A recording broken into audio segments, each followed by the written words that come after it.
दोस्तों, अगर आप 31 जुलाई तक अपनी आईटीआर फाइल नहीं कर पाएँ, फिर भी आप बिना किसी पेनल्टी के 31 दिसंबर तक अपनी आईटीआर फाइल कर सकते हैं। इसे कहा जाता है बिलेटेड आईटीआर। इसका सेक्शन है 139 सब सेक्शन 4। 2.5 लाख तक पर आपकी इनकम होगी तभी आपको कोई भी पेनल्टी नहीं लगेगी। इससे ज़्यादा की इनकम है तो आपको पेनल्टी लगेगी। तो 2.5 लाख तक अगर आपकी इनकम है तो आप बिलेटेड आईटीआर फाइल कर सकते हैं। आपको किसी भी प्रकार की कोई भी पेनल्टी देने की ज़रूरत नहीं है। तो अब आगे मैं आपको बताने वाला हूँ कि आपको कितनी पेनल्टी लगेगी। अब आइए जानते हैं। आपको अगर 2.5 लाख से 5 लाख तक आपकी इनकम आती है तो 1,000 रुपये पेनल्टी देनी पड़ेगी। 5 लाख से ज़्यादा अगर आपकी इनकम है तो आपको 5,000 तक की पेनल्टी देनी पड़ेगी, तभी आप बिलेटेड आईटीआर फाइल कर सकते हैं, वरना आप बिलेटेड आईटीआर फाइल नहीं कर सकते।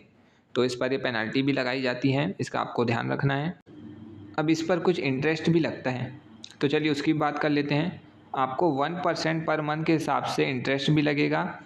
जितना भी आपका टैक्स का अमाउंट ड्यू है उस पर मंथ 1% के हिसाब से आपको इंटरेस्ट भी देना पड़ेगा, इसका भी आपको ध्यान रखना है।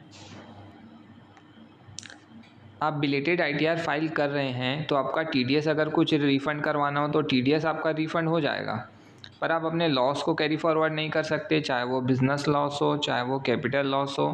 किसी प्रकार का कोई भी लॉस को आप कैरी फॉरवर्ड सेटअप कुछ भी नहीं कर सकते। सिर्फ आपको टीडीएस का रिफ़ंड मिलेगा। अगर आपका कुछ रिफ़ंड बन रहा है तो आप बिलेटेड आईटीआर फाइल कर सकते हो, पर टीडीएस का रिफ़ंड भी आपको अब स्पेशल इनकम में तो मिलेगा नहीं, क्योंकि अब न्यू टैक्स रेजिम डिफ़ॉल्ट हो जाएगा 31 जुलाई के बाद। ओल्ड रेजिम में तो आप जा नहीं सकते। तो जो 12,500 की आपको रिबेट मिलती थी गेम्स में, क्रिप्टो में, तो वो आपको नहीं ले पाएंगे, क्योंकि अब न्यू टैक्स रेजिम ही आएगा 31 जुलाई के बाद।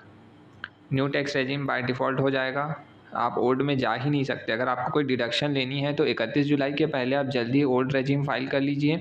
अगर आपको बिलेटेड आईटीआर भरनी नहीं आती है तो मैं आपको 31 जुलाई के बाद 1 अगस्त को नाइट में वीडियो डाल के पूरा बिलेटेड आईटीआर भरना भी सिखा दूंगा। सेम वैसी है, बस सेक्शन चेंज हो जाता है। वो भी इनकम टैक्स पोर्टल ऑटोमेटिक ले लेता है, तो इसमें आपको कुछ भी करने की ज़रूरत नहीं रहती। सेम वैसी प्रोसेस रहता है आईटीआर भरने का। बस 2.5 लाख तक इनकम हो आपकी तभी वो फ्री रहेगी, उसके आगे होगी तो आपको पेनल्टी लगेगी। इस बात का आपको ध्यान रखना है। अगर आपको वीडियो पसंद आया हो तो वीडियो को लाइक ज़रूर कीजिएगा गाइस। Thanks for watching.